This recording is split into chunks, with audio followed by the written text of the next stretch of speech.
হাসিলের ঠোঁটের কোণে লেগে থাকা ভয়ঙ্কর হাসি নিশ্চয়ই কোনো সাধারণ হাসির রেখা নয়। এই হাসিতে স্পষ্ট ভয়ঙ্কর কুটিলতার পরশ পরিলক্ষিত হচ্ছে। তাহলে ওদের সাথে ঘটে যাওয়া সকল ঘটনা কি হাসিল ঘটিয়েছে? জাদুর গলার লকেটটি কি হাসিল পরিয়ে দিয়েছে? ও এটা কি করে ও এটা করে কি প্রমাণ করতে চাইছে? ও কেন করলো এসব?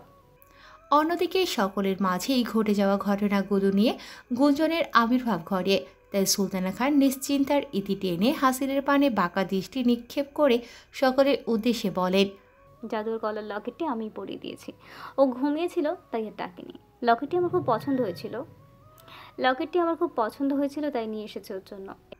সুলতানা খানের কথায় উপস্থিত বয়োজ্যেষ্ঠরা স্বস্তির নিঃশ্বাস ত্যাগ করেন। তখন স্নেহা কিছু বলার জন্য মুখ খুলতেই সুলতানা খান জোর গলায় তাদের উদ্দেশ্যে বললেন, এই বিষয় নিয়ে আর কোনো কথা আমি শুনতে চাই না। যে যার রুমে গিয়ে ফ্রেশ হয়ে ব্রেকফাস্টের জন্য চলে আসো।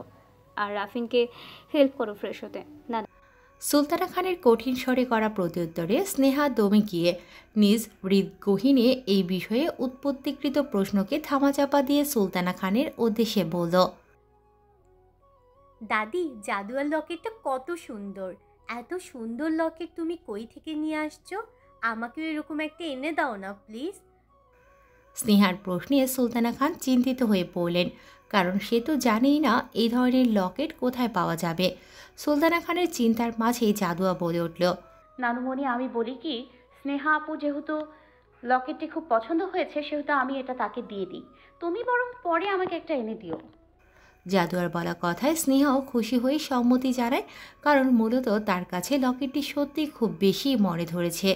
জাদুয়ার প্রস্তাবে কেউ তেমন কোনো আমোদ পোষণ না করলেও দূরে দাঁড়িয়ে থাকা পুরুষটির জাদুয়ার বলা কথাটি কর্ণগহ্বরে পৌঁছতেই প্রচণ্ড ক্রোধে দাঁতের দাঁত চেপে অগ্নিরূপ ধারণ করে। জাদুয়ার সম্মুখে আসার জন্য পা বাড়াতেই রুদ্ররূপ ধারণ করে হাসিলকে নজরে পড়ে সুলতানা খানের। অবস্থা বেগতিক দেখে তিনি তড়িৎ বেগে স্নেহার উদ্দেশ্যে বলে উঠলেন, না, তার কোনো দরকার নেই। তুমি আমার সাথে গিয়ে পছন্দ মতো লকেট কিনে নিও। জাদুয়ারটা জাদুয়ার কাছেই থাকুক। সুলতানা খানের বলা কথার পৃষ্ঠে জাদুয়া কিছু বলার জন্য উদ্যত হতেই সুলতানা খান নিজ গম্ভীর কণ্ঠে বলে ওঠেন, জাদুয়া, আমি এই ব্যাপারে আর একটা কথা শুনতে চাই না। তোমাদেরকে আমি এখান থেকে যেতে বলেছি। সুলতানা খানের কথার পৃষ্ঠে কেউ আর কোনো প্রত্যুত্তর না করে যে যার মতো চলে যাওয়ার জন্য পা বাড়াতেই দৃষ্টিতে দৃষ্টি মিলিত হয় হাসিল জাদুয়ার। হাসিলের ভয়ঙ্কর দৃষ্টি জাদুয়ার নজরে পড়তেই ভয়ে নিজ নেত্রযুগল নামিয়ে নেয় জাদুয়া। ওই ভয়ঙ্কর হিমশীতল দৃষ্টিতে নজর রাখার সাধ্যই যে তার নেই। কেন যেন মনে হচ্ছে ওই দৃষ্টি দিয়ে ভস্ম করে দেবে হাসিল তাকে। কি ভয়ঙ্কর লাগছে ওই দৃষ্টির মানবটিকে তার নিকট, তা শুধুমাত্র সেই উপলব্ধি করতে সক্ষম। ভয়ে ভয়ে নতজানু হয়ে এক ছুটে চলে যায় জাদুয়া হাসিলের সম্মুখ হতে। হাত দুটো প্রচণ্ড শক্ত করে মুষ্টি বদ্ধ করে তীক্ষ্ণ দৃষ্টি তাক করে থাকে হাসিল জাদুয়ার পদচারণের পানে। হায়, এই অবুঝ নির্বোধ ষোড়শী কন্যা একটি বারও তার পিছন ফিরে দেখল না তার পানে তাকিয়ে থাকা এক শক্তপোক্ত মুখোশের আড়ালে থাকা তৃষ্ণার্ত মানবকে। সকলকে চলে যেতে দেখে সুলতানা খান হাসিলের সম্মুখে এসে দাঁড়িয়ে নিজের তীক্ষ্ণ কণ্ঠে প্রশ্ন করেন, এই সকল ঘটনা তুই ঘটিয়েছিস, তাই না? সুলতানা খানের প্রশ্নে হাসিল নিজ ঠোঁটের কোণায় একটি বাঁকা হাসির রেখা টেনে দায়সারাভাবে বলল, মেবি অর মেবি নট। বলেই হাসিল প্রস্থান করতে উদ্যত হতেই পেছন থেকে সুলতানা খান অস্থির কণ্ঠে ফের শুধায়, তুই একটা বদ্ধ উন্মাদে পরিণত হচ্ছিস। এটা কি তুই বুঝতে পারছিস? সামান্য একটা বাচ্চা ছেলের সাথে এরকমটা করার মানে কি? হাসিল, তুই না জাদুয়ার জন্য সঠিক না। জাদুয়া তোর জন্যই সঠিক। For the God's sake of both you, stay away from her. তোদের দুজনেরই ভালো জন্যই বলছি, দূরে থাক ওর থেকে। সুলতানা খানের কথার প্রত্যুত্তর হিসেবে হাসিল নিজ নেত্রে তিক্ততা ফুটিয়ে ওঠে। সুলতানা খানের নিকটে এসে নেত্র বরাবর নিজ বাস পাখির ন্যায় দৃষ্টি তাক করে বলে, যাকে চিরতরে নিজের করে নিয়েছি তার থেকে দূরে কি করে থাকি। বলেই হাসিল গমগমে পদচারণে চলে যায় সেখান থেকে। হাসিলের যাওয়ার পানে তাকিয়ে সুলতানা খান হতবিহ্বল হয়ে চেয়ে রয়। হাসিলের বলা কথা নিজ মনে আওড়িয়ে বলেন, নিজের করে নিয়েছে মানে কি? কি বোঝাতে চাইলো হাসিল? কেটে গেছে অনেকটা বেলা। অপরাহ্নের পর হতেই সুলতানা ভিলায় সোহানার বিয়ে উপলক্ষে আগমন ঘটতে থাকে নিকট আত্মীয়দের। স্নেহা, রাফিন, সোহানা তো বেজায় খুশি তাদেরকে দেখে। অন্যদিকে জাদুয়া কিছুটা অস্থিরতায় পার করছে নিজ সময়, কারণ মূলত তাদেরকে চিনতে না পারা। ভদ্রতার খাতিরে সকলের সাথে কুশল বিনিময় করলেও নিজ অস্থিরতাকে দমিয়ে রাখতে সক্ষম হচ্ছে না সে, তাই বারংবার নিজেকে আড়ালে রাখার প্রচেষ্টা চালিয়ে যায় জাদুয়া। তখনই আত্মীয়দের মধ্যে উপস্থিত এক মধ্যবয়স্ক নারী সুলতানা খানের উদ্দেশ্যে প্রশ্ন করলেন। চাচি, ও কি মেহেরের মেয়ে জাদুয়া? মধ্যবয়স্ক নারীটির প্রশ্নে সুলতানা খান মাথা নাড়িয়ে হ্যাঁসূচক সম্মতি জানাতেই নারীটির সাথে সাথে জাদুয়াকে একদম নিকটে নিয়ে থুতনিতে হাত দিয়ে স্পর্শ করে বলে ওঠেন, মাশাল্লাহ, একদম ফুতুলের মতো দেখতে, ঠিক যেন মেহেরের প্রতিচ্ছবি। কি রে মা, এভাবে নিজেকে আড়াল কেন করছিলি? আমি তোর মায়ের চাচাতো বোন রাহেলা, সম্পর্কে তোর খালামণি হই। তুই আমাকে খালামণি বলে ডাকিস। জানিস তো মা, আর আমি কতটা কাছের ছিলাম। তোর মা তো সব সময় বলতো, বিয়ের পর যদি ওর মেয়ে হয় তাহলে আমার ছেলের সাথে বিয়ে দিয়ে দে, আমাদের সম্পর্ক আরও গাঢ় করবে, গভীর করবে। কথাটি বলে কিছুক্ষণ চুপ থেকে রাহেলা বেগম ফের আফসোসের স্বরে বলেন, মেয়ে তো হলো, কিন্তু সে মানুষটাই আর রইল না। রাহেলা বেগমের কথায় সকলেরই মন কুঠুরিতে জমা হয় একরাশ বিষাদের ছায়া। জাদুয়া আর কোনো কথা না বলে সেখান থেকে চলে যায় নিজ কক্ষের উদ্দেশ্যে। সকলের এহেন মনোভাব দেখে রাহেলা বেগম বুঝতে পারলেন ভুল সময় ভুল জায়গায় ভুল কথা বলে ফেলেছেন। যখন তিনি নিজের হয়ে সাফাই গাইতে যাবেন তখনই সুলতানা খান বললেন, আমি জানি তুই কি বলতে চাস, এই ব্যাপারে আর কিছু বলতে হবে না। তোর সাথে আমার কিছু কথা বলার আছে, তুই চল আমার সাথে আমার রুমে। রাহেলা বেগমও কোনো কথা না বাড়িয়ে চলে যান সুলতানা খানের কক্ষের উদ্দেশ্যে। সেখানে পৌঁছতেই সুলতানা খান প্রশ্ন করেন, তোর ছেলে কবে আসবে এখানে? কালে চলে আসবে, মেহেদি ফাংশনের দিন। ভালো। আচ্ছা, তোর কাছে জাদুয়াকে কেমন লেগেছে? সুলতানা খানের কথার মর্মার্থ বুঝতে না পেরে রাহেলা বেগম বললেন, আমার কাছে তো জাদুয়াকে ভীষণ ভালো লেগেছে, কি মিষ্টি একটা মুখ, মায়াতে পরিপূর্ণ। রাহেলা বেগমের প্রত্যুত্তরে সুলতানা খান একটা স্বস্তির নিঃশ্বাস ত্যাগ করে বললেন, রাহেলা, আমি চাই জাদুয়াকে তুই তোর ছেলে সাজিদের বউ কর। তুই তো জানিস তোর ছেলেকে আমার খুব পছন্দ, তাই জাদুয়ার জীবনসঙ্গী হিসেবে ওকে আমার আদর্শবান মনে হয়েছে। সুলতানা খানের প্রস্তাবে রাহেলা বেগমও খুশি হয়ে যান। মূলত তিনিও জাদুয়াকে দেখে নিজ পুত্রের বধূ হিসেবে বাছাই করেছেন।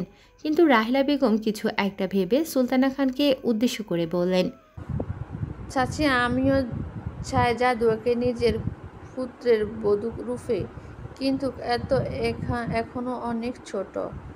রাহেলা বেগমের প্রশ্নের প্রত্যুত্তরে সুলতানা খান বললেন, সেটা আমিও জানি। বিয়ে আমি এক্ষুনি দেওয়ার কথা বলছি না। আমি চাই কাল তোর পুরো পরিবার এসে জাদুয়াকে আংটি পরিয়ে সাজিদের বাগদত্তা হিসেবে স্বীকৃতি দে।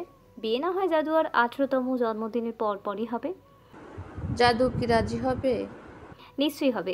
আমি জানি আমার নাতনি আমাকে নিরাশ করবে না। সুলতানা খানের কথা প্রত্যুত্তরে রাহেলা বেগম সায় জানিয়ে বললেন, ঠিক আছে, তাহলে আমিও আমার পরিবারকে সকলকে জানিয়ে দিচ্ছি। অন্যদিকে জাদুয়া নিজ হৃদগহীনে বিষণ্ণতার রেখা ছাপিয়ে মনমরা হয়ে অম্বরের পাড়ে চেয়ে বসে আছে নিজ ব্যালকনিতে। রাহেলা বেগমের কথার দরুন হঠাৎই আজ ওই মা নামক প্রাণীটিকে সে খুব দেখতে ইচ্ছে করছে তার। একবার এই হাত দুটি দিয়ে ছুঁয়ে দেখার তীব্র ইচ্ছা সৃষ্টি হচ্ছে তার মনে। মা শব্দটি কত ছোট, তাই না? কিন্তু এর বিশালতা সম্পর্কে ধারণা ঠিক কজনই বা রাখতে পারে। ধরণীতে আল্লাহ তাআলা প্রদত্ত সর্বশ্রেষ্ঠ উপহার হচ্ছে মা। মা যার না থাকে সেই বোঝে মা হারানোর যন্ত্রণা। মাকে তো জাদুয়া সে কবেই হারিয়েছে, এখন আর ওই তীব্র যন্ত্রণাটুকু তার অনুভূত হয় না। এটা হয়তো পরম করুণাময় রবের প্রদত্ত কোনো নিয়ামত। না হলে কি করে আমরা তাকেও ভুলে থাকি, যাকে ছাড়া কোনো একসময় নিজ অস্তিত্ব টিকে থাকা দায় মনে হতো। আমরা কষ্ট ভুলে যাই, যন্ত্রণা ভুলে যাই, ভালোবাসার মানুষকে ছাড়া থাকাও শিখে যাই। শুধু ভুলতে পারি না পছন্দের মানুষের সাথে কাটানো স্মৃতিটুকু। এই স্মৃতিটুকু মন খারাপের কারণ হয়ে দাঁড়ায়, কিন্তু তাতে কোনো ব্যথা অনুভূত হয় না, হয় শুধু আফসোসের হাহাকার। ঠিক তেমনই মায়ের কথা বলায় জাদুয়ারও আজ ভীষণ খারাপ লাগছে। মা নামক বিশালতায় ঘিরে থাকা মানবিনীর জন্য নিজ অস্থিরতায় কাটানো মুহূর্তেই জাদুয়ার কক্ষে আগমন ঘটে সুলতানা খানের। সুলতানা খানকে দেখে জাদুয়া নিজ মনের খারাপ লাগাটুকু ধামাচাপা দিয়ে মুখে হাসির রেখা ফুটিয়ে প্রশ্ন করে, নানুমণি, তুমি এখানে কিছু বলবে? জাদুয়ার করা প্রশ্নে সুলতানা খান বড় একটা নিঃশ্বাস ত্যাগ করে বললেন, জাদুয়া, আমি যদি তোর ভালো জন্য কিছু করতে চাই তাতে কি তুই রাগ করবি? সুলতানা খানের এহেন প্রশ্নে জাদুয়া তৎক্ষণাৎ কাছে গিয়ে তার হাত দুটো নিজ হাতের অন্তরালে নিয়ে বলে, অবশ্যই না, আমি জানি আমার নানুমণি কখনোই আমার জন্য খারাপ কিছু চাইবে না, তাই রাগ করার প্রশ্নই আসে না।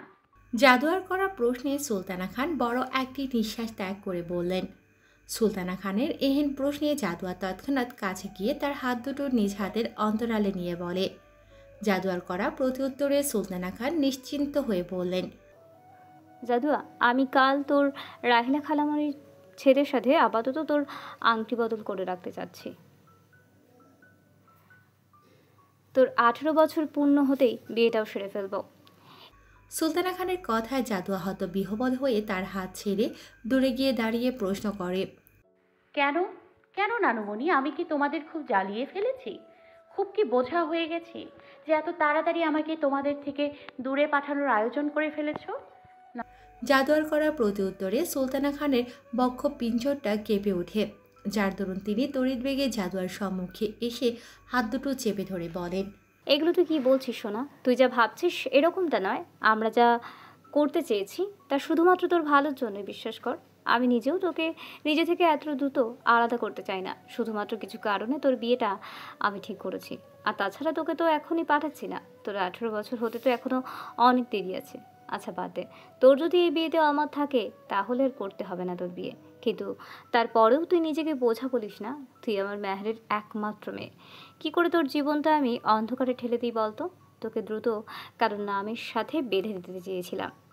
সুলতানা খানের শেষে বলা কথাগুলো কেমন আজব ঠেকলো জাদুয়ার নিকট। কথাগুলো বুঝতে না পেরে প্রশ্ন করল, নানুমণি, তুমি ঠিক কি বলতে চাইছো? সুলতানা খান জাদুয়ার করা প্রশ্ন এড়িয়ে গিয়ে বললেন, কিছু না, তুই চিন্তা করিস না। আমি তোর শরীরে একটা আঁচড়ও পড়তে দিব না। তুই নিশ্চিন্তে থাক। এই বিয়েটা যখন তুই করতে চাচ্ছিস না, সেহেতু আমি ওদেরকে না বলে দিব। বলেই মলিন মুখ নিয়ে সুলতানা খান জাদুয়ার কক্ষ ত্যাগ করার উদ্দেশ্যে পা বাড়াতেই জাদুয়ার নিকট সুলতানা খানের মলিন মুখটি দৃষ্টিগোচর হতেই সে বলল, নানুমণি, তোমার যা ভালো মনে হয় তুমি তাই করো, আমার এতে কোনো আপত্তি নেই। জাদুয়ার কথা সুলতানা খানের কর্ণে প্রতিধ্বনিত হওয়ার সাথে সাথে তিনি উৎফুল্লিত হয়ে একদম নিকটে এসে জাদুয়ার ললাটে আদরের স্পর্শ দিয়ে বললেন, আমি জানতাম সোনা, তুই আমাকে নিরাশ করবি না। বিশ্বাস রাখ আমার উপর যা হবে। বিশ্বাস রাখ আমার উপরে যা হবে তা তো তোর কল্যাণের জন্যই হবে। জাদুয়া সুলতানা খানের কথায় সায় জানাতেই হাসি মুখে সুলতানা খান প্রস্থান করে জাদুয়ার কক্ষ হতে। সুলতানা খান কক্ষ হতে বের হতেই জাদুয়ার কেমন অদ্ভুত অনুভূতি হয় নিজ বক্ষে। কেন যেন তার মনে অনুভূত হচ্ছে আগামীকালের দিনটি তার জন্য মোটেও শুভকর সাব্যস্ত হবে না।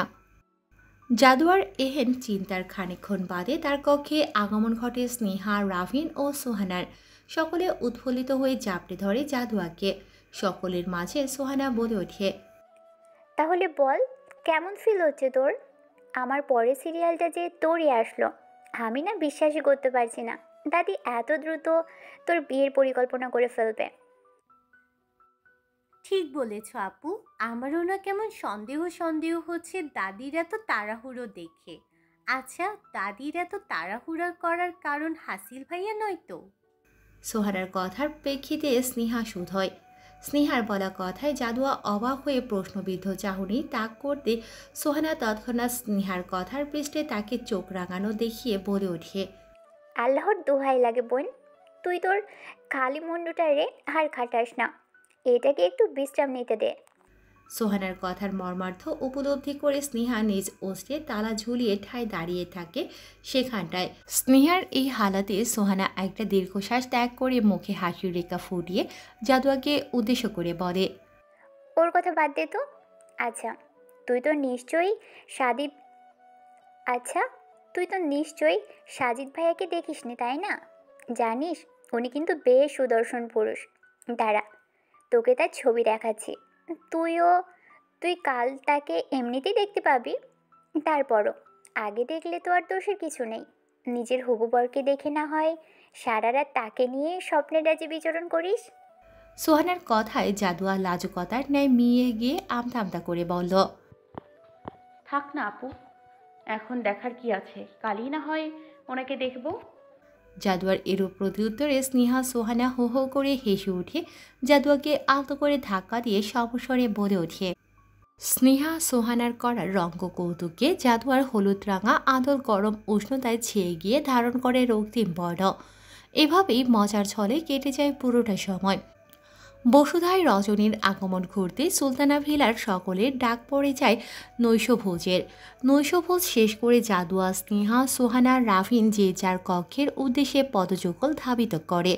যদিও সোহানার বিয়ের আগ অবধি তাদের একই কক্ষে রাত্রি যাপনের প্রতিশ্রুতি ছিল, কিন্তু গতকালের ঘটে যাওয়া ঘটনা নিজেদের মস্তিষ্কে স্মৃতিচারিত হতেই নিজেদের কক্ষে শয়ন করাই ঢের যুক্তিযুক্ত বলে মনে হয়েছে সকলের নিকট। সেই মোতাবেক নিজ কক্ষে প্রবেশের উদ্দেশ্যে পথযুগল ধাবিত করতে জাদুয়ার নিজ সম্মুখে বলিষ্ঠ কারো অবয়ব টের পেয়ে মাথা উঁচু করে নেত্র তাক করতে ভেসে ওঠে চিরচেনা সেই তীক্ষ্ণ দৃষ্টি তাক করে থাকা মুখের আদল, যাকে দেখলেই জাদুয়ার ছোট্ট হৃৎপিণ্ডটা ভয়ে ধুক করে ওঠে। ভয়ে ভয়ে জাদুয়া মনে মনে আওড়ায়, উনি কখন আসলেন? ওনাকে তো এতক্ষণ দেখিনি। নিজ মনে কথাগুলো আওড়িয়ে আর কিছু না বলে হাসিলকে পাশ কাটিয়ে চলে যাওয়ার উদ্দেশ্যে পা বাড়াতেই গম্ভীর কণ্ঠে হাসিল ডেকে ওঠে, এই যে জনদরদীদের শেহজাদি। হাসিলের এরূপ সম্বোধন জাদুয়ার কর্ণে পৌঁছতেই নিজ পদযুগল থামিয়ে ঠায় দাঁড়িয়ে থাকে সেখানটায়। আচ্ছা, লোকটা এভাবে কেন সম্বোধন করে জাদুয়াকে? এই সম্বোধনটা কেন যেন জাদুয়ার ছোট্ট হৃৎপিণ্ডটাকে কম্পিত করে। সেদিনও তো এই সম্বোধনটাই করেছিল জাদুয়াকে, কিন্তু সেদিন ভাবনার জগতের শেহজাদি বলেছিলেন, কিন্তু আজ কেন জনদরদীদের শেহজাদি বললেন? জাদুয়ার এহেন ভাবনার মাঝেই হাসিল তার সম্মুখে এসে দাঁড়িয়ে বলে ওঠে, আচ্ছা, তুমি নিজেকে কি ভাবো? খুবই দয়াবান মহৎ কোনো ব্যক্তি? সকলের ভালো করার দায়ভার কি নিজের কাঁধে উঠিয়ে নিয়েছো? হাসিলের করা প্রশ্নে হতবিহ্বল হয়ে চেয়ে রয় জাদুয়া।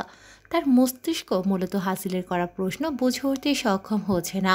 ফলস্বরূপ আমতা আমতা করে বলে উঠল, ভাইয়া আপনি কি ভাইয়া আপনি কি আছেন? ভাইয়া আপনি কি বলছেন আমি বুঝতে পারছি না। জাদুয়ার করা অবুঝের ন্যায় প্রশ্নে হাসিল তিরিক্ষি মেজাজে বলল, প্রথমত আমাকে ভাইয়া ডাকা বন্ধ করে প্রশ্নটি পুনরায় করো। হাসিলের করা প্রত্যুত্তরে ভ্যাবাচাকা খেয়ে যায় জাদুয়া। ভাইয়া না ডাকলে কি ডেকে প্রশ্ন করবে সে? কি হলো, করছো না কেন? ধমক দিয়ে বলল হাসিল।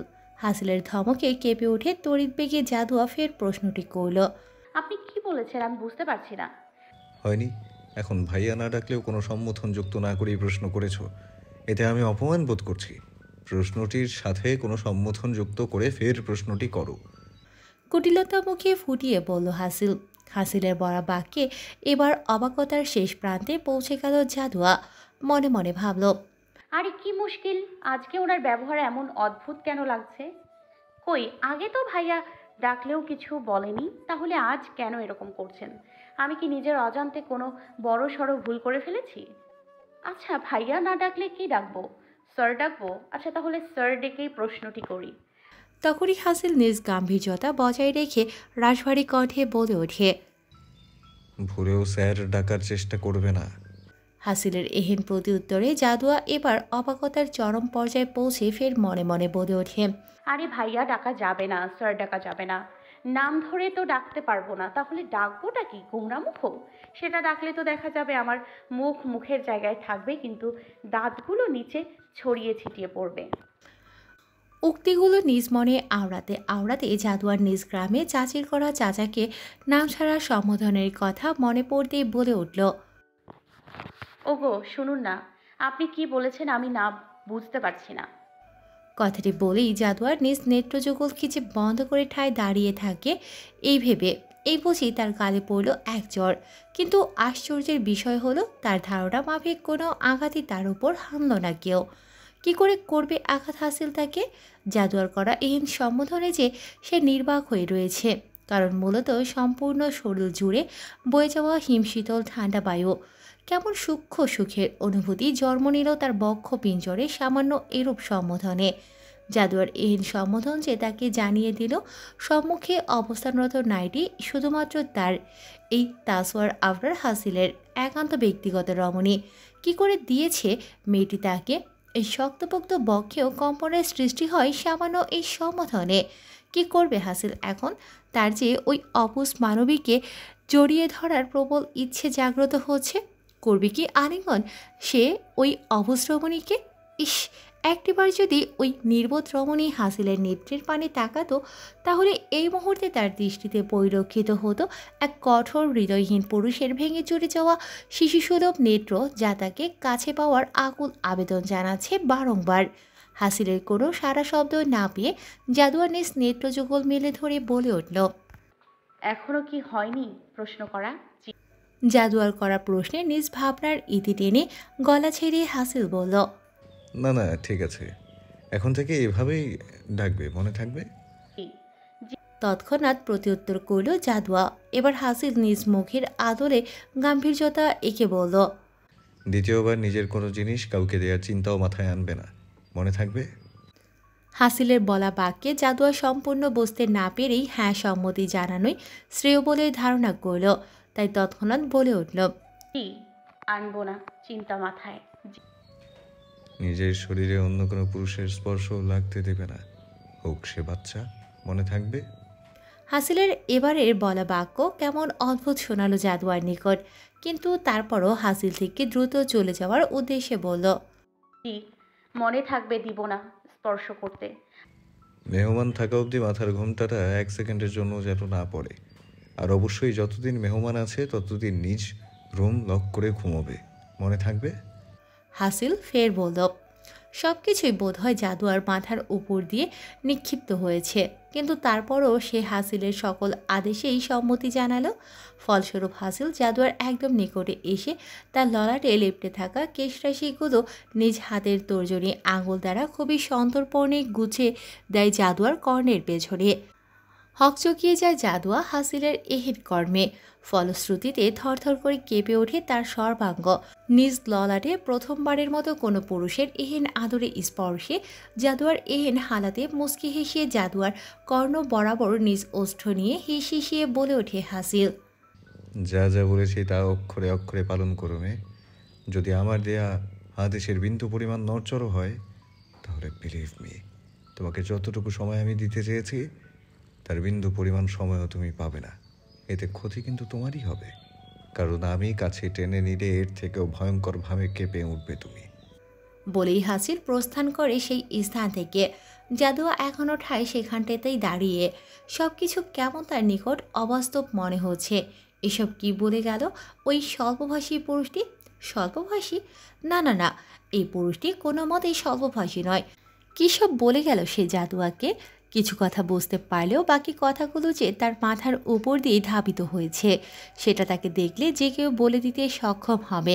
সম্পূর্ণ কথা বুঝতে সক্ষম না হলেও হাসিলের বলা প্রত্যেকটি বাক্য জাদুয়ার সর্বাঙ্গে এক অদ্ভুত শিহরণ বইয়ে দিয়েছে। ফলশ্রুতিতে জাদুয়ার নিজ অবাকতার বৃষ কাটিয়ে এক ছুটে চলে যায় নিজ কক্ষে। কেমন অদ্ভুতভাবে ধরফর করছে তার হৃদয়টা। বড় বড় কয়েকটি নিঃশ্বাস নিয়ে নিজেকেই শান্ত করতে সক্ষম হয় সে। দীর্ঘ রজনী কাটিয়ে দিবাকরের আলোয় আলোকিত হয়ে ধরণীতে বিরাজমান পক্ষীকুলের সজাগ হয়ে করা কিচিরমিচিরের ন্যায় প্রাণীকুলও নিজ কর্মে হয়ে পড়ে ব্যস্ত। ঠিক তেমনই আজ সুলতানা ভিলার প্রভাত হতেই আনন্দ আমেজের প্রভাব পরিলক্ষিত হয় দ্বিগুণ। কারণ মূলত সোহানার মেহেদি অনুষ্ঠানের সাথে সাথে জাদুয়ার আংটি বদলের আয়োজন। জাদুয়ার বাগদানের খবর হতে অজ্ঞাত হাসিল প্রতিদিনের ন্যায় নিজ সময়ে চলে যায় নিজ কর্মস্থলে। সময় সে তো নিজ গতিতে বহমান, থেমে থাকে না কারো জন্য। ফলস্বরূপ প্রভাত কাটিয়ে আগমন ঘটে মধ্যাহ্নের, মধ্যাহ্নকে ছাড়িয়ে আগমন ঘটে অপরাহ্নের, অপরাহ্নকে পার করে আগমন ঘটে দীর্ঘ রজনীর আগমনের। পূর্বাভাস পেতেই সকলে তোড়জোড় শুরু করে দেয় জাদুয়া ও সোহানাকে তৈরি করার লক্ষ্যে। পার্লার হতে আগমনকৃত নারীরা ব্যস্ত হয়ে পড়ে তাদের কর্মে। জাদুয়া যেহেতু সাজগোজে অভ্যস্ত নয়, তাই তাকে বেশি কিছু না দিয়ে ওষ্ঠ দুটিকে হালকা রঙে রাঙিয়ে বাসন্তী রঙের শাড়ি পরিয়ে আখি যুগলে কাজলের রেখা টানার উদ্দেশ্যে হাত বাড়াতেই হাসিলের বলা কাজল না দেওয়ার বাণীটি স্মৃতিচারিত হতেই ভয়ে জাদুয়া বলে ওঠে, আপু প্লিজ, আমি কাজল দিব না, এটা ছাড়া যা খুশি তাই দিন। জাদুয়ার কথা বলার মাঝেই তৈরি হয়ে সেখানে আগমন ঘটে স্নেহার। জাদুয়ার বলা ধ্বনি স্নেহার কর্ণে পৌঁছতেই জাদুয়ার কাজল না দিতে চাওয়ার কারণ জানতে নাচিয়ে সকল বাধা উপেক্ষা করে জাদুয়ার নেত্র কাজল কালো রঙে রাঙিয়ে তোলে স্নেহা। ফলশ্রুতিতে এক অপরূপ রূপে দৃশ্যমান হয় জাদুয়া সকলের নেত্রে। কি স্নিগ্ধ, কি পবিত্র, কি মোহনীয় লাগছে তাকে, তা কেবল তাকে পরিদর্শনকারী মানবকুলই বলতে পারবে। নিজ গাত্রে জড়িয়ে রাখা বাসন্তী রঙের শাড়িটিও যেন আরও আলোকিত করে তুলেছে তার হলুদ ফর্সা মুখের আদলটিকে। স্নেহা একদিনে জাদুয়ার পানে চেয়ে বলে ওঠে, মাশাল্লাহ জাদুয়া, কি অপরূপ লাগছে তোকে। সাজিদ ভাইয়া তো পুরাই ফিদা হয়ে যাবে তোর এই নজর কাড়া রূপে। স্নেহার কথায় জাদুয়া লজ্জায় রাঙা হয়ে হিজাব পরে তৈরি হয়ে নেয় সম্পূর্ণরূপে। স্নেহা যদিও জাদুয়াকে আজ হিজাব পরতে নিষেধ করেছিল, কিন্তু হাসিলের দেয়া হুমকি নিজ মস্তিষ্কে সচল করে পরে নেয় হিজাব। যদিও জাদুয়া কখনো মাথায় ঘোমটা ছাড়া কারো সম্মুখে যায়নি, নিচে সকলের ডাক পড়তে স্নেহা জাদুয়াকে নিয়ে পা বাড়ায় নিচে যাওয়ার উদ্দেশ্যে। কারণ সকলের সম্মতিতে জাদুয়ার বাগদানের পরপরই শুরু হবে সোহানার মেয়েদের আনন্দ অনুষ্ঠান। সিঁড়ি দিয়ে নামার সময় সকলের নেত্রে পরিলক্ষিত হয় জাদুয়া। উপস্থিত সকল মানব জাদুয়ার প্রশংসায় পঞ্চমুখ করে তোলে তাকে। জাদুয়াকে পরিলক্ষিত হওয়ার সাথে সাথে সুলতানা খানের নেত্রে ভেসে ওঠে নিজের মেয়ের মুখের প্রতিচ্ছবি। ফলস্বরূপ গড়িয়ে পড়ে দুফোঁটা অশ্রুকণা নিজ নেত্র হতে। সন্তর্পণে গড়িয়ে পড়া অশ্রুটুকু মুছে সামনে এগিয়ে গিয়ে জাদুয়ার মুখের আদলটি নিজ হাতের অন্তরালে নিয়ে ললাট বরাবর এঁকে দেয় আদরের স্পর্শ। জাদুয়ার হাত দুটো টেনে নিয়ে জাদুয়াকে বসানো হয় সাজিদের সম্মুখ বরাবর। সাজিদ সে তো বাকরুদ্ধ হয়ে দৃষ্টি তাক করে আছে তার সামনে উপস্থিত মানবীর পানে। কি মায়াবতী লাগছে মেয়েটিকে তার নিকট। হঠাৎ বাগদানের কথায় সে কিছুটা অপ্রস্তুত হলেও এই মুহূর্তে জাদুয়াকে দেখার পর হতে মায়ের প্রতি নিজ মনের অন্তরাল হতে কৃতজ্ঞতা প্রকাশিত হচ্ছে তার। জাদুয়া সে এখনও নতজানু হয়ে রয়েছে, কেন যেন খুব অস্বস্তি বোধগম্য হচ্ছে তার নিকট। নিজের অস্বস্তিকে কাটানোর জন্য অনবরত নিজের হাতের অন্তরালে পেঁচিয়ে যাচ্ছে নিজের পরিহিত শাড়ির আঁচলটি। তখনই সুলতানা খান সাজিদের দিকে আংটি বাড়িয়ে দেয় জাদুয়াকে পরানোর উদ্দেশ্যে। সাজিদ হাসি মুখে আংটিটি নিয়ে নিজ হাত বাড়িয়ে দেয় জাদুয়ার হাত বাড়িয়ে দেওয়ার অপেক্ষায়, কিন্তু তখনও জাদুয়ার ঠাঁই নতজানু হয়ে বসে রয়। নিজ মনের সৃষ্ট অস্থিরতায় সে বিচরণ করছে এক অন্য রাজ্যে। জাদুয়াকে হাত বাড়িয়ে দিতে না দেখে সুলতানা খান জাদুয়াকে ডেকে উঠতেই নিজ সম্বিত ফিরে পায় জাদুয়া। নিজ নেত্রের সম্মুখে সাজিদকে আংটি নিয়ে হাত বাড়িয়ে রাখতে দেখে আমতামতা করে কাঁপা কাঁপা হাত বাড়িয়ে দেয় সাজিদের উদ্দেশ্যে। স্নেহা, সোহানা সহ সকলেই উৎফুল্লিত নয়নে চেয়ে রয় তাদের পানে। আংটি বদলের শুভক্ষণ নিজেদের আখি যুগলে ধারণ করার আশায়। জাদুয়াকে হাত বাড়াতে দেখে সাজিদ নিজ আদলে হাসির রেখা ফুটিয়ে জাদুয়ার হাতটি স্পর্শ করে আংটি পরানোর উদ্দেশ্যে হাত বাড়াতেই অনিমন্ত্রিত অতিথির ন্যায় এক শক্ত হাতের মানব নিজ হাতের সর্বশক্তি দিয়ে মুষ্টিবদ্ধ করে নেয় সাজিদের জাদুয়াকে স্পর্শ করে থাকা হাতটি। ফলস্বরূপ কটমটিয়ে শব্দ করে ভেঙে যায় শক্ত মুষ্টিতে থাকা হাতটি। যন্ত্রণায় চিৎকার করে ওঠে সাজিদ। তখনই সকলের নেত্রে পরিস্ফুটিত হয় ক্রোধে রুদ্ররূপ ধারণকৃত হাসিল। হাসিল এখানে কেন? ওর তো এই মুহূর্তে এখানে উপস্থিত হওয়ার কথা নয়। তখনই সকলের নেত্রে পরিস্ফুটিত হয় ক্রোধে রৌদ্ররূপ ধারণকৃত হাসিলকে। সুলতানা খানের নজর হাসিলের উপর পড়তেই ধুক করে ওঠে তার বক্ষ পিঞ্জর। হাসিল এখানে কেন? ওর তো এই মুহূর্তে এখানে উপস্থিত হওয়ার কথা নয়। তবে এ সকল ভাবনার মধ্যেই তার কর্ণে ভেসে আসে সাজিদের করা আর্তনাদ। মুহূর্তে নিজ ধ্যান ভেঙে দ্রুত চরণে চলে যায় হাসিলের সম্মুখে। জাদুয়া সে তো সব কিছু ভুলে হাসিলকে নিজ দৃষ্টিতে পরিলক্ষিত হওয়ার সাথে সাথে ভীতুগ্রস্ত কাঁপা কাঁপা দু হাতে নিজ আঁখি যুগল চেপে ধরে। ঠায় দাঁড়িয়ে থাকে যেন তার কাজল রাঙা আঁখি কোনোরূপেই হাসিলের দৃষ্টিতে পরিস্ফুটিত না হয়। অন্যদিকে সুলতানা খান ও সাজিদের পুরো পরিবার হাসিল থেকে তাকে ছাড়ানোর চেষ্টায় নিয়োজিত। পরন্তু কোনো আক্রমণেই তারা সাজিদের হাত হাসিলের শক্ত মুষ্টি হতে ছাড়াতে সক্ষম হচ্ছে না। অন্যত্রে সাজিদ নিজের হাতের যন্ত্রণায় পাগল প্রায় হয়ে যাওয়ার উপক্রম। ফলশ্রুতিতে সুলতানা খান চিৎকার করে হাসিলের হাত থেকে সাজিদের হাত টানতে টানতে বলে ওঠে, হাসিল, এটা কোন ধরনের অসভ্যতা? তুই কি শুধু শুধু কি করে কাউকে এভাবে আঘাত করতে পারিস? এক্ষুনি ছাড় বলছি ওকে। সুলতানা খানের বলা বাক্য হাসিলের কর্ণে প্রতিধ্বনিত হওয়ার সঙ্গে সঙ্গে আগ্নেয় লাভার ন্যায় জ্বলে ওঠা নেটে তার দিকে দৃষ্টি তাক করতেই সুলতানা খান হাসিলের হাত ছেড়ে ঠায় দাঁড়িয়ে পড়ে। এটা সে কাকে দেখছে? এটা তো হিংসাত্মক চাহনি কি করে হতে পারে কারো? এই এত বছরে তো হাসিল এহেন দৃষ্টিতে তার পানে একবারও তাকায়নি। তাহলে আজ কেন? তাহলে সে কি জাদুয়ার ভালো চাইতে গিয়ে হাসিলের সঙ্গে না ইনসাফি করে ফেলল? সুলতানা খানের এহেন ভাবনার মাঝে হাসিল ক্রুদ্ধ কণ্ঠে গর্জে উঠে বলে, ছেড়ে দিব? কাকে? যে এই তাসওয়ার আবরার হাসিলের ব্যক্তিগত রমণীর হাত স্পর্শ করার দুঃসাহসিকতা দেখায় তাকে? হাসিলের বলা তীরের ন্যায় বাক্যে সুলতানা ভিলার উপস্থিত সকল প্রাণী হতবিহ্বল হয়ে চেয়ে রয় তার পানে। সকলের মধ্যে সৃষ্টি হয় অনাকাঙ্ক্ষিত গুঞ্জন জাদুয়াকে ঘিরে। সুলতানা ভিলায় আগমনরত প্রতিটি মানুষ জাদুয়াকে দেখিয়ে দেখিয়ে নিজেদের মধ্যেই বলে, এই তাহলে তাসওয়ার আবরার হাসিলের ব্যক্তিগত নারী।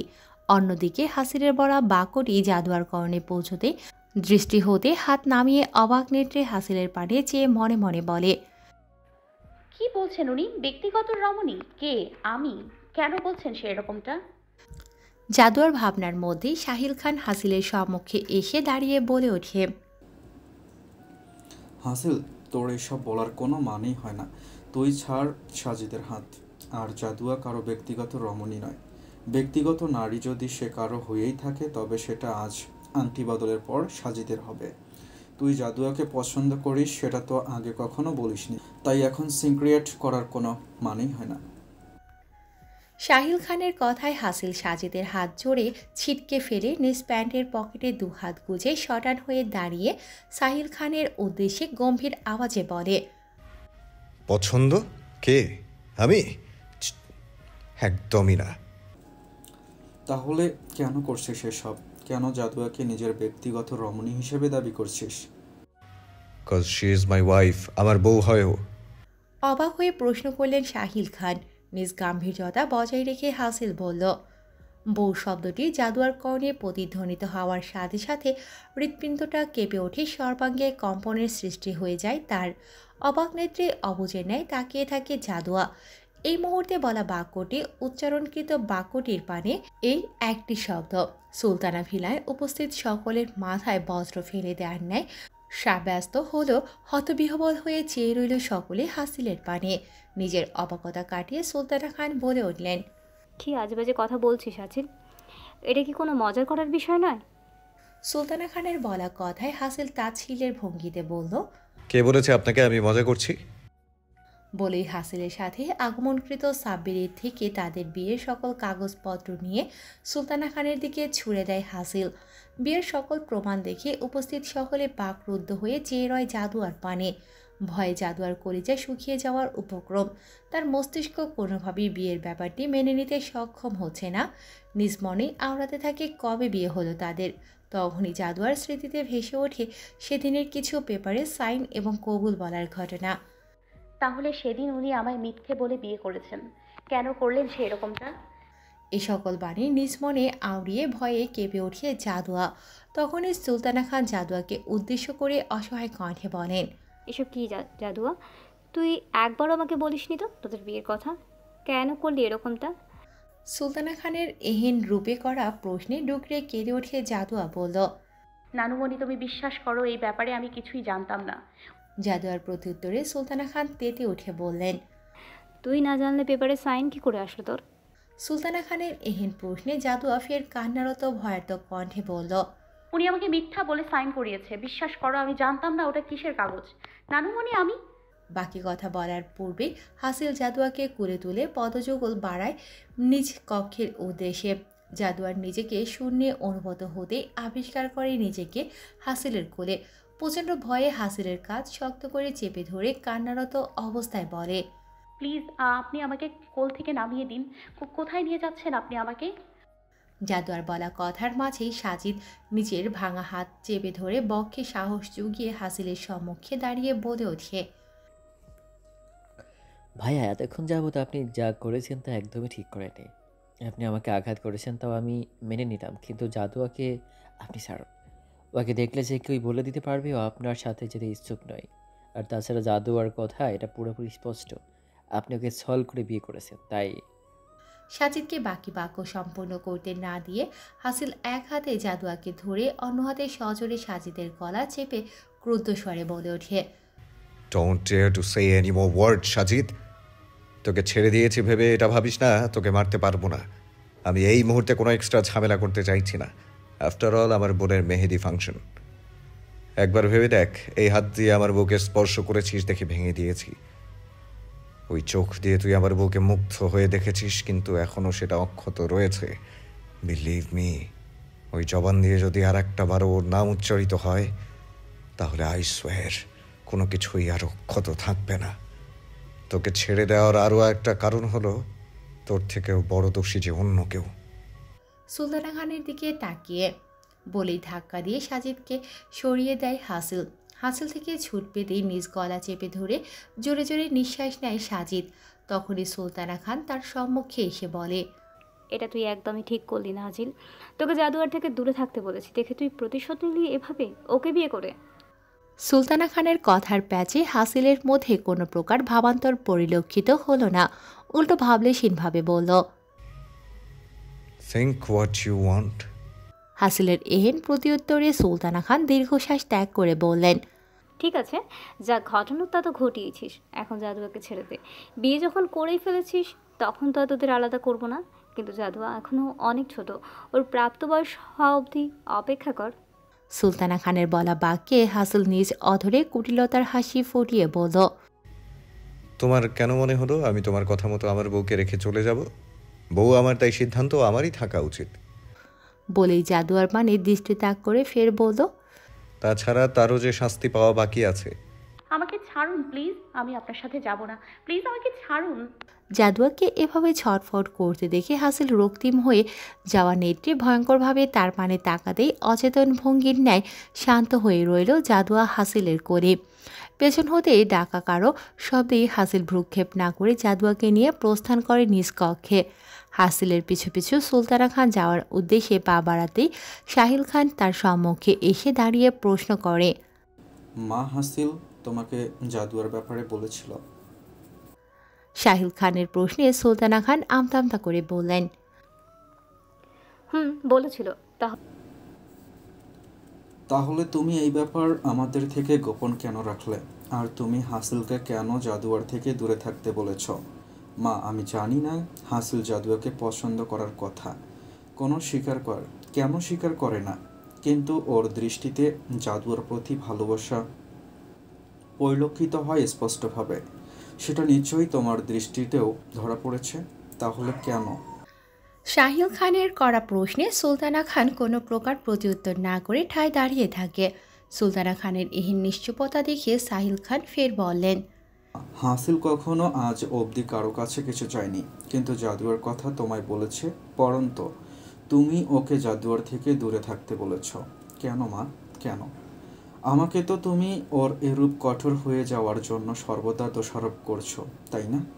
তাই আজ যখন আমার ছেলের নয়নে জাদুয়ার জন্য ভালোবাসা বুঝতে পেরেছি, সেহেতু আমি চাইবো না তুমি জাদুয়াকে ওর থেকে দূরে সরাও, কারণ এই মেয়েই পারবে আমার কঠোর হৃদয়ের ছেলেকে সামলাতে। এই তোমার ভালোবাসা মা হাসিলের প্রতি। তবুও তো তুমিও তো সেই আমার মতোই স্বার্থপরই হয়ে গেলে মা। কিছুক্ষণ থেমে ফের সাহিল খান বললেন। বলেই সাহিল খান সেখান থেকে প্রস্থান করে। সাহিল খানের যাওয়ার পানে তাকিয়ে সুলতানা খান নিজ মনে বলে ওঠেন, তাহলে সত্যি আমি বলছিলাম। অন্যদিকে হাসিল ভয়ে নিশ্চুপ হয়ে থাকা জাদুয়াকে নিয়ে নিজ কক্ষে প্রবেশ করে। সজোরে নিজ বিছানার উপর ছুঁড়ে ফেলে। বিছানা নরম হওয়ার দরুন শরীরে ব্যথা না পেলেও ভয়ে জাদুয়ার নিজ প্রাণ পাখিয়ে উড়ে যাওয়ার উপক্রম। ভয়ে ভয়ে জাদুয়ার নিজ হাতের উপর ভর দিয়ে বিছানার এক কোণায় গিয়ে গুটিয়ে বসে হাত জোর করে বলে, প্লিজ আমাকে আঘাত করবেন না, প্লিজ প্লিজ। জাদুয়ার বলা কোনো ধ্বনি হাসিল নিজ কর্ণে না নিয়ে বিছানা হতে তাকে টেনে নামিয়ে সজোরে থুতনি চেপে ধরে বলে ওঠে, এই ভয়টা তোর আগে কই ছিল? এখন ভয় পাস কেন? তোকে আমি বলিনি তোর এই কাজলরাঙা আঁখি যেন অন্য কোনো পুরুষের নজরে না পড়ে? কি বলিনি? হাসিলের সজোরে থুতনি চেপে ধরার দরুন ব্যথায় জাদুয়া কুকড়ে ওঠে। কান্নারত ভাঙা ভাঙা কণ্ঠে আর্তনাদ করে বলে, জি বলেছেন, কিন্তু বিশ্বাস করুন আমি কাজল দিতে চাইনি। জাদুয়ার কথায় কোনো গুরুত্ব না দিয়ে ফের হাসিল এক হাতে থুতনিতে আরও জোরে চাপ প্রয়োগ করে, অন্য হাতে সাজিদের স্পর্শ করা হাতটি নিজ অধরের সম্মুখে নিয়ে হিংস্র হয়ে নিজ দন্ত দ্বারা কামড় বসিয়ে দাঁতের চিহ্ন জাদুয়ার হাতে পরিস্ফুটিত করে বলে ওঠে, তোকে বলিনি তোর শরীরে যেন অন্য কোনো পুরুষের ছোঁয়া না লাগে? কিরে বলিনি? হাসিলের এবারে করা প্রশ্নে জাদুয়া কোনো প্রতিউত্তর না করে ব্যথায় ভয়ে উচ্চস্বরে আর্তনাদ করে ওঠে। এবার হাসিল অন্য কোনো প্রশ্ন না করে নিজ ধারণকৃত রুদ্ররূপে জাদুয়ার পরিহিত শাড়ির আঁচল নিজ হাতের অন্তরালে মুষ্টিবদ্ধ করে। জাদুয়ার কিছু বুঝে ওঠার পূর্বেই একটারে সম্পূর্ণ শাড়ি ও হিজাব খুলে ফেলে দেয় ফ্লোরে। এভাবেই শাড়ি খোলার দরুন শাড়িতে থাকা পিনগুলোতে ক্ষত সৃষ্টি হয় জাদুয়ার নিজ দেহের নানা অংশে। জাদুয়ার নিজ গাত্রে সৃষ্ট ক্ষতের ব্যথা ভুলে নিজের এহেন লজ্জাজনক হালাত দেখে উচ্চশব্দে কেঁদে ওঠে। দুহাতে নিজেকে জড়িয়ে আড়াল করে হাঁটুতে মুখ গুজে বসে কন্দনরত ভয়ার্ত কণ্ঠে বলে ওঠে, আল্লাহর দোহাই লাগে, প্লিজ আমার সাথে এরকম করবেন না। আমি ওয়াদা করছি এখন থেকে আপনি যা বলবেন আমি তাই করব। প্লিজ আমার শাড়িটা দিন প্লিজ।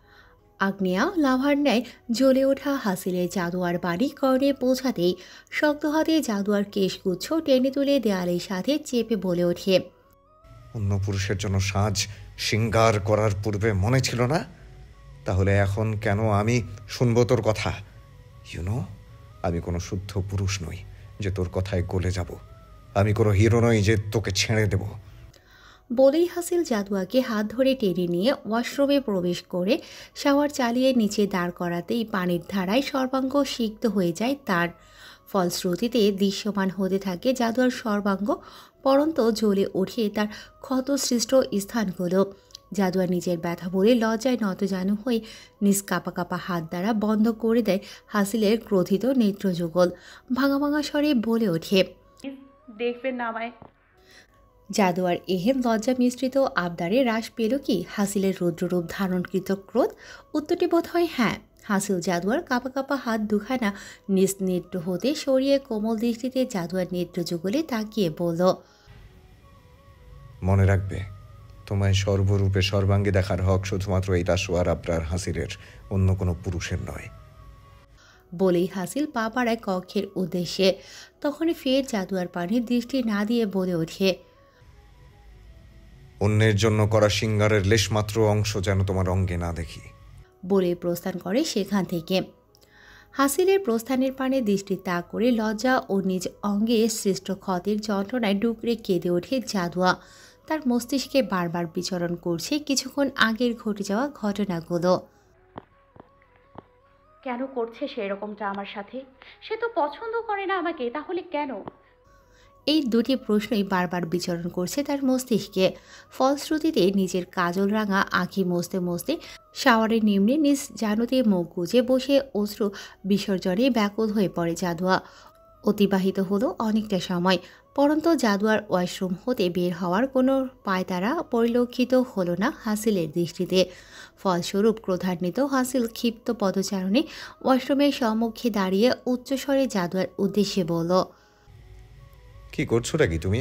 এখনো বের হচ্ছ না কেন? দ্রুত বের হও বলছি। হাসিলের করা প্রশ্নের কোনো প্রত্যুত্তর আসলো না ওপাশে অবস্থিত মানবিনী হতে। এবার হাসিল সম্পূর্ণ ক্রোধের বশীভূত হয়ে দাঁতের দাঁত চেপে বলল, ওকে ফাইন, তবে আমি আসছি তোমাকে বের করতে। হাসিলের এবারের বলা বাণী নিশ্চুপ হয়ে যাওয়া মানবিনীর কর্ণে পৌঁছাতেই ভয়ে উদ্বেগে তড়িৎ বেগে বলে ওঠে, না না না, প্লিজ আপনি আসবেন না। ও, তাহলে জবান খুললো আপনার? বের হও বলছি এক্ষুনি। হাসিলের দেয়া ধমকে জাদুয়া সিটিয়ে গিয়ে বলল, আমি বের হতে পারবো না। না না। জাদুয়ার করা এহেন প্রত্যুত্তরে ক্রুদ্ধ হয়ে হাসিল বলল, হোয়াট দ্য ওয়েট, তুমি যখন বের হতে পারবে না তখন আমি তোমায় বের করছি।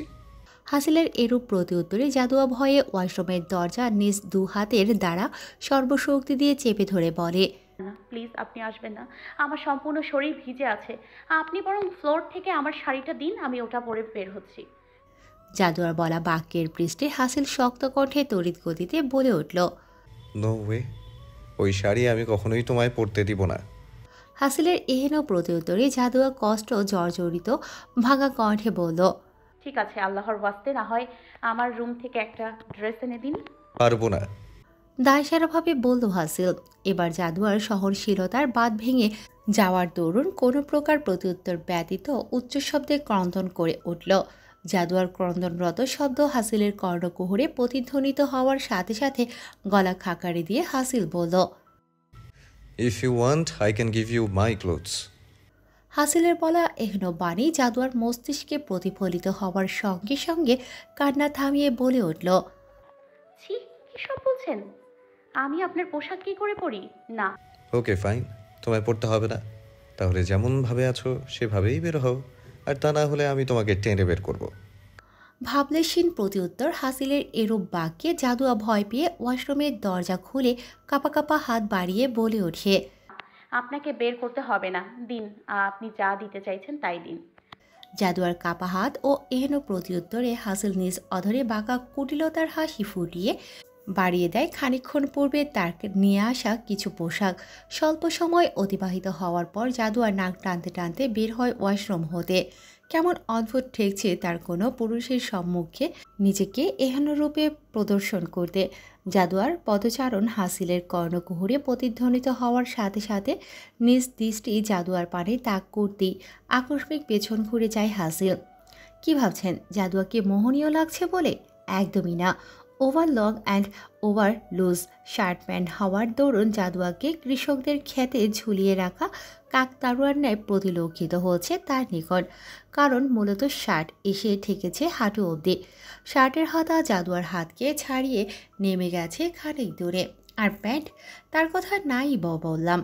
তাই পেছন ঘুরে গাম্ভীর্যতায় পরিপূর্ণ হাসিল প্রথমবারের ন্যায় আসা তার এরূপ প্রাণবন্ত হাসিটুকুকে ধামাচাপা দেওয়ার চেষ্টায় নিয়োজিত। সে কেন হাসবে? তার জন্য হাসি নিষিদ্ধ। তাকে তো এই মেয়েকে ভালোভাবে বুঝিয়ে দিতে হবে তার দ্বারা সংঘটিত অপরাধটুকু যেন দ্বিতীয়বার এরূপ ভুল করার দুঃসাহসিকতা না দেখায়। যেরূপ ভাবনা সেরূপই কাজ। নিজের গাম্ভীর্যতায় ফিরে জাদুয়ার পানে ঘুরে দৃষ্টি তাক করতেই পরিলক্ষিত হয় নতজানু হয়ে নাক টেনে কান্নারত রমণীকে। নেত্রযুগল ছোট করে জাদুয়ার পানে তীক্ষ্ণ দৃষ্টি তাক করে নিজ আরাম কেদারায় বসে হাত দুটি ভাঁজ করে রাইশভারী কণ্ঠে হাসিল জাদুয়াকে উদ্দেশ্য করে বলে। কাম হিয়ার, এদিকে এসো। হাসিলের করা আদেশে জাদুয়ার নিজ দৃষ্টি উঠিয়ে হাসিলকে একবার পরখ করে ধীর চরণে দ্বিধাগ্রস্তের ন্যায় এগোতেই তার পরনের ওভারসাইজ প্যান্টে পা বেজে পড়তেই তড়িৎ বেগে উঠে হাসিল শক্ত হাতে আগলিয়ে আলিঙ্গন করে নেয় তাকে। মুহূর্তেই কেঁপে ওঠে হাসিলের বক্ষ পিঞ্জর। সদ্য স্নানকৃত রমণী যার সিক্ত ভেজা কেশগুলো হতে আগত সুবাস এক অন্য আবেগপ্রবণ মুহূর্তে ধাবিত করছে হাসিলকে। নিজের অজান্তেই জাদুয়াকে ধরে রাখা শক্ত হাতটিকে শিথিল করে ধীরগতিতে জাদুয়ার কটিদেশ স্পর্শ করতে সর্বাঙ্গে কাঁপুনি অনুভব হয় জাদুয়ার। ফলশ্রুতিতে আকস্মাৎ হাসিলকে ধাক্কা দিয়ে নিজেকে ছিটকে দূরে সরিয়ে নেয় সে।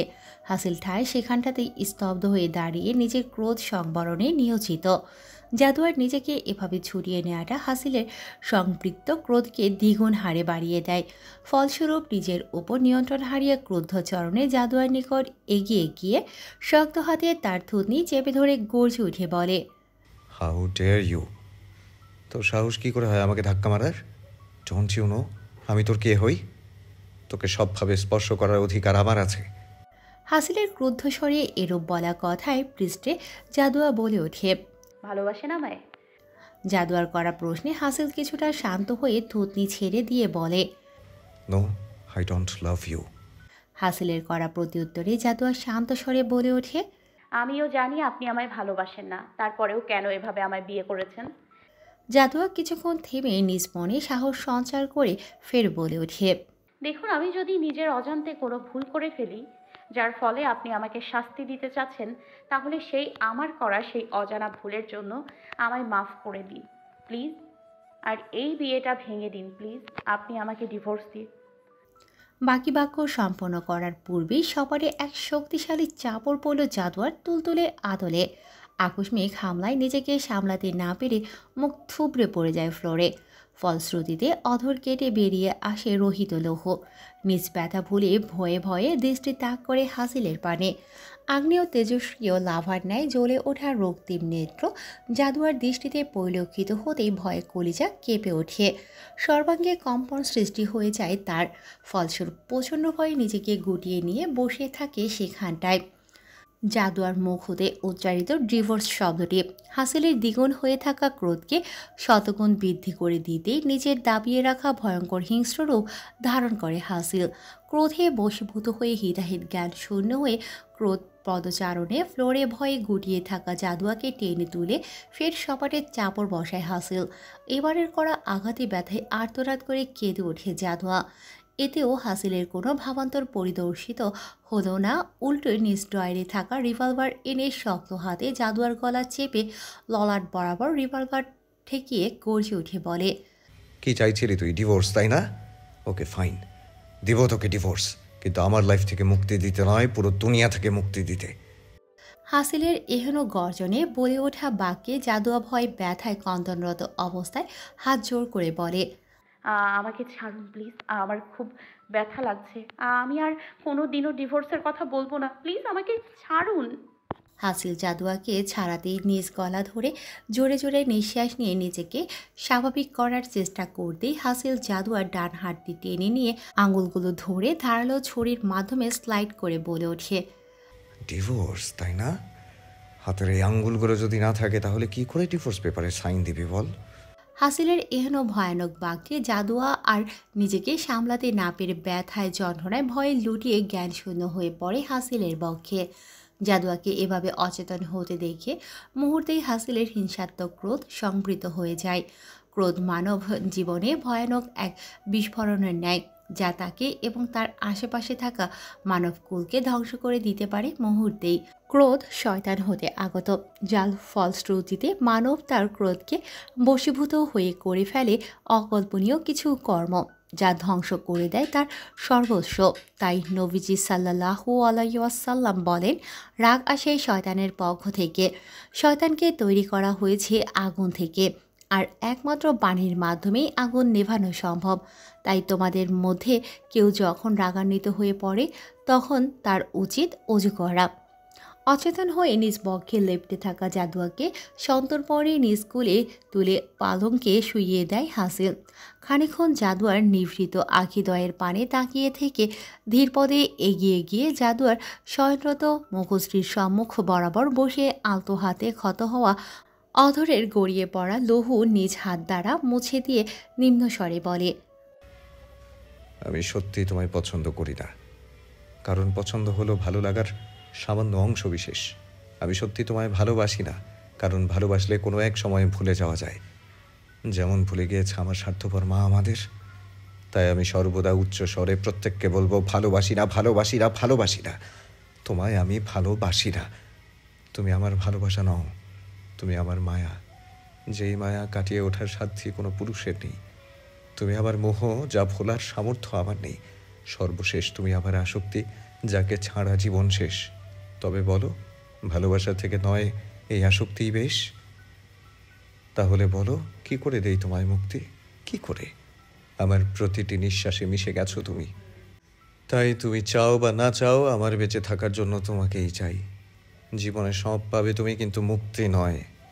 এই তাসওয়ার আবরার হাসিলের কাছ থেকে মুক্তি তুমি কোনোদিনও পাবে না। Never ever. হাসিল নিজের বলা বাক্যে ইতি টেনে ফার্স্ট এড বক্স নিয়ে জাদুয়ার সম্মুখে বসে ক্ষত হয়ে যাওয়া অধরে আলতো হাতে অয়েন্টমেন্ট লাগানোর কাজে ব্যস্ত হয়ে পড়ে। ধীরে ধীরে বাকি ক্ষতগুলোর সন্ধানে মনোনিবেশ করতে দৃষ্টি পড়ে কটিদেশে লেপ্টে থাকা শার্টে ভেসে ওঠা রক্তে। তৎক্ষণাৎ হাসিল বুঝতে পারে এই ক্ষত সৃষ্টির কারণ মূলত ওভাবে শাড়ি খোলার দরুন। বেশি কিছু না ভেবে কোটি হতে শার্ট সরাতেই হাসিলের নেত্রে পরিস্ফুটিত হয় হলুদ ফর্সা মেদহীন উদর। মুহূর্তেই সর্বাঙ্গে বয়ে যায় এক হিমশীতল। প্রভঞ্জন তড়িৎ বেগে নিজ নেত্র বন্ধ করে নেয় হাসিল। বন্ধ নেত্রে আলতো হাতে অয়েন্টমেন্ট লাগিয়ে দ্রুত জাদুয়ার পরিহিত শার্ট ঠিক করে গায়ের ওপর চাদর টেনে দিয়ে জোরে জোরে নিঃশ্বাস নিতে নিতে বলে, নির্বোধ মেয়ে, কি হালাত করে দিয়েছিস তুই আমার। তোকে করা স্পর্শ আমায় কম্পিত করে বারংবার। বলেই নেত্র তাক করে জাদুয়ার নিভৃত আকিদয়ে।